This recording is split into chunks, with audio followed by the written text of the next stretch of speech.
Дали сте слушнале за Таор? Да, Таор. Па тоа е село до Скопје. До пред 20 години слепот црево Небиднина. До него преку Драчево и Орешани, па преку полуразрушен мост и во Таор. И толку. Каква промена за 2-3 децении.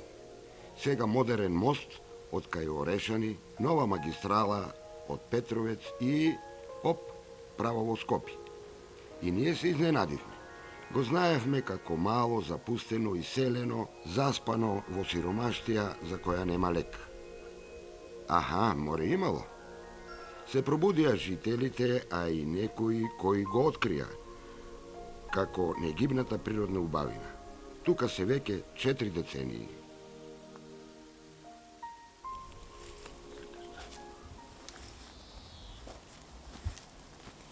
Хајрди е работа. Фала. Хајрди имате. Здраво живо. Вака ли? Ораш? Фризер? Па го фрезувам да насадам компирче, патлиџанче, така, за домашна употреба. И насадот е твој? Да. Моје лешници. Колку дрвца? Па 90. 90 дрвци има. Двете се родни? Родни се. Лани околу 500 кила собрав. И продаваш? Продавам, што ќе правам? Мора некој динар да се добие додатно од пензиите. Па не се расипуе, лештикот, али ако го чуваш у јатка, дехидрира. Затоа ќе го искршиш, па ќе го ставиш у сандук и останува у замрзневач, останува свеж кога ќе го извадиш. Како ти текна за ова? Како ми текна? Па овдека порано ми беше воќјак, лозие, третија работи и децата. Вика, тато, више не можеш толку многу да работиш со лозие, со воќњак, се тие. Ќе насадиме лешници, нема многу работа. Ама помалку работа, ама па има работа. Нема ништо без работа. Така, кроење. Нема кроење толку колку има тие доле што израснуваат. Тие треба да ги сечеш. Капка по капка? Капка по капка имам. Стајано и полесно е за вадење. Зошто му ставаш унутра после ѓубрива кристали едно друго и така да и полесно е таа. Еве сега му фрлив ѓубре од ова што е за 6 месеци. Ќе заврне, ќе го стопи и ќе го вегетира дрвото. Староседелец си? Не сум староседелец, ама од 78 го имам куќава направено, како викендица ми беше. Сега порасна децата, пензија отидов си, дојдов тука. Рад? Рад. Тука е рад, уживање. Климата е овдека како у Мавро да си. Летно време у Скопје 40, овдека кај мене до 1 сат надвор можеш да седиш комодно 25-26 степени кај мене горе.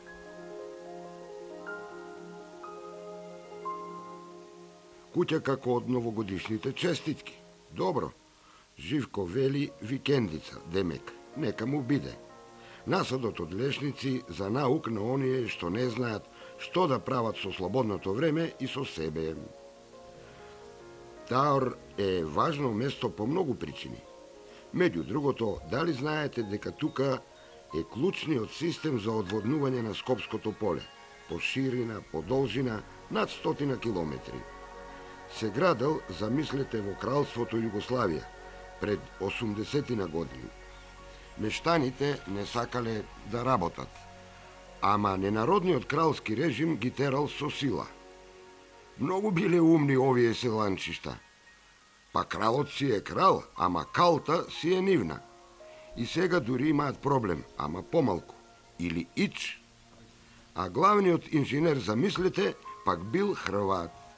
И тој бил против кралот, ама бил за напредок. А пумпите?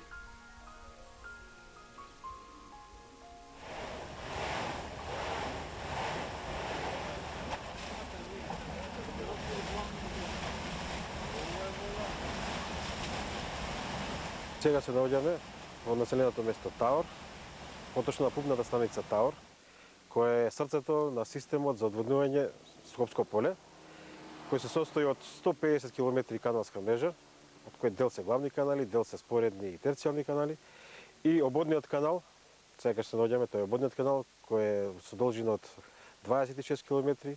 Почетокот му е под Стајковско езеро, значи од Сингелич, Ченто, од Арачиново, Петровец, Зелениково, општина Илинден, сите општини ги фаќа овој дел и завршува значи, во Зелениково, најниската точка.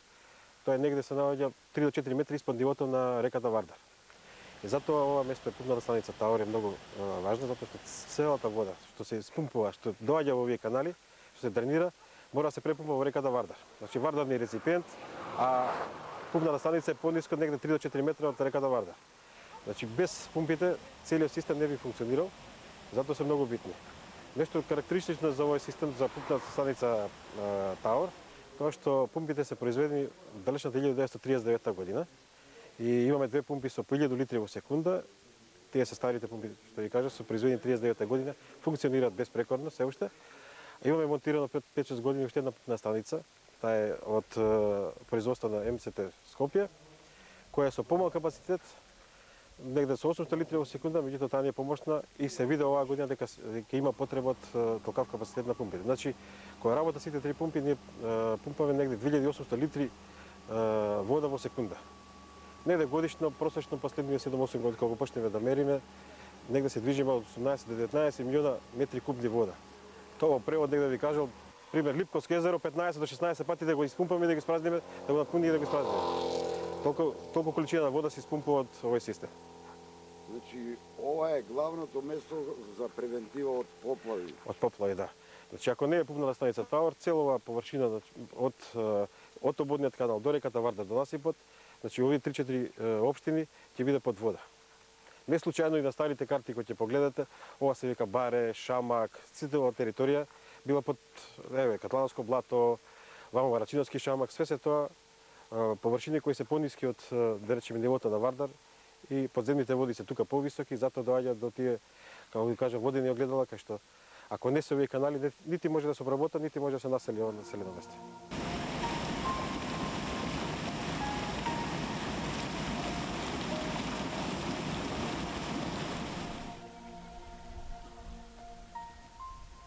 Види го ти Таур, го нема никаде, а е важен во историјата. Чул, ама не дочул, вели народот. Децата знаат по географија дека има некаква таорска клисура на Вардарот. Па, еве ја. И што друго знаат за Таур? Тука е Чопе, Цобе, човекот кој прв во Македонија почна со современо козарство. Неговите кози и сирења ги знаат не Европа, туку целиот свет. Нема каде не го канат и каде не бил. Дома му се постојано странските дипломати. Сакаат да пробаат над 40 кози сирења и кашкавали и замислете димени колбаси од козјо месо. Нели беа забранети козите у Македонија, 89 година се ослободени, ама ја тогаш веќе имав 30 кози. Значи пред да ги ослободат козите, работев во Хемтекс и 90 година напуштив во Хемтекс од 24 плати и почнав професионално со козите. Значи јас сум ги ослободил козите во Македонија и почнав професионално да се занимавам со козарство. Пионер. Па, пионер. Па, може да се каже, да. Со толку кози пионер. Да. Значи, тогаш главна екзистенција тоа ми беше со фамилија, ранев со тоа и од тогаш до ден денеска работам со козите. Значи, А од дете со стока се... па од дете татко ми работеше државна работа, една крава, две крави се начувале, така, ама дедо ми чувал на времето, значи пред бивша Југославија, да може да се каже така вика порано, имал тука 500 кози. Чувал, значи традиционално е тоа, ја наставувам традицијата. Он имал 500 кози тука. Па ти беше и пионер, прв бренд козјо сирење. Како почна?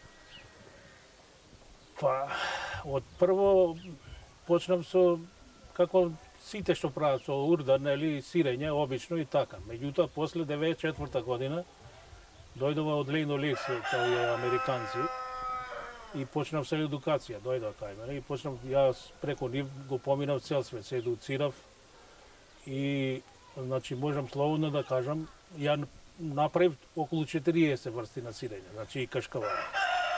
Во светот се прави, во Франција поточно се прават 450 типа на козји сирење. Значи, ги имам многу. Сега ја од сите тие имам рецепти и можам секој 6 месеца ново сирење да направам.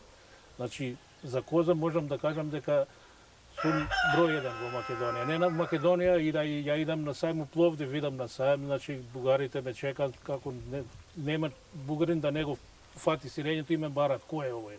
Или у Нови Сад кога идам на сајм и така. И тука сум стално присутен на нашиот сајм, на Скопски сајм. Така ми доаѓаат муштери и се троши производот, значи увек имам малце, помалце, нема колку што треба. Колку моментално држиш? Па од 90 година 120 кози и до ден денеска. Значи на едно место од 120 кози поише не може да самите не се трпат, значи они селекција се прават, се чистат, се прават. Значи најдобри резултати до 120 кози се дават.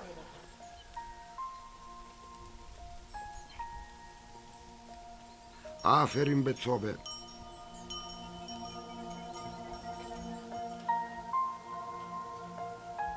А дали знаете нешто за Јустинијана Прима?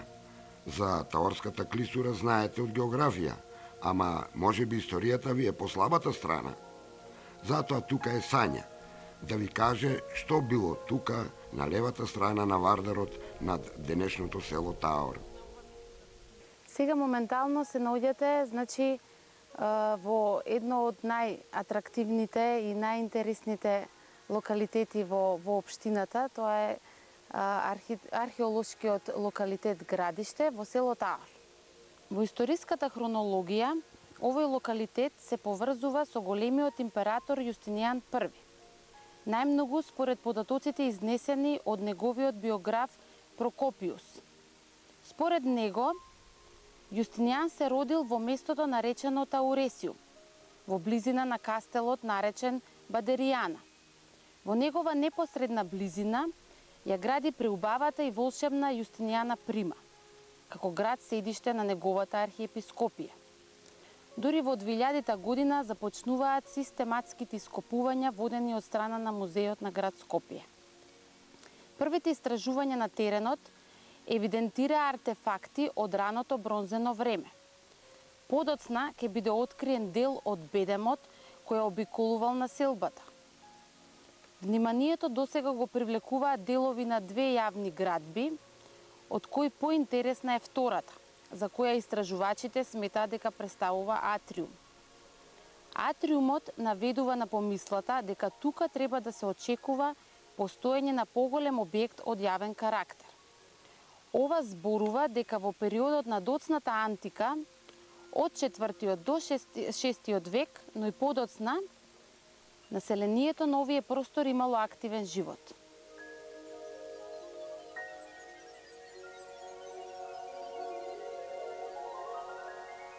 Добар проект, градот да изникне од земјата и учениците од цела Македонија да доаѓаат тука, на изворот на историјата. А еве го пак Симоновски. Тој ја знае легендата пак за Таор и овие простори. Па името е настанато, значи, тука Катлановско блато е испод нас. Селото има многу добра географска положба. Значи, горе е на брдото, а доле од едната страна е Вардар, од другата страна Катлановско блато. Значи, тоа било вода тука пролазно за Аржаничино, за Петрос немало, со чамци иделе натака. И сега по преданието кажуваат дека имало нешто се јавувало од езерото, значи бик Тауресиум се вика правото име на Таор, значи бик кој рика, од езерото се јавувал некој глас, значи исто како елените кога се парат таков глас некој и по тоа го има доведено Тауресиум, значи бик кој рика. Таква настанато името. Уште рика? Па сега од Козја кога го направива, Козја горе ова и понира изгледа водата доле, уште се јавува пред 4-5 години, значи Пред 4-5 години доаѓа со автобуси да слушаат како рика тоа. Тука луѓе голема заинтересираност само доаѓа од кујна од каде да доаѓаат да го слушнат тој глас што рика тоа во блатото.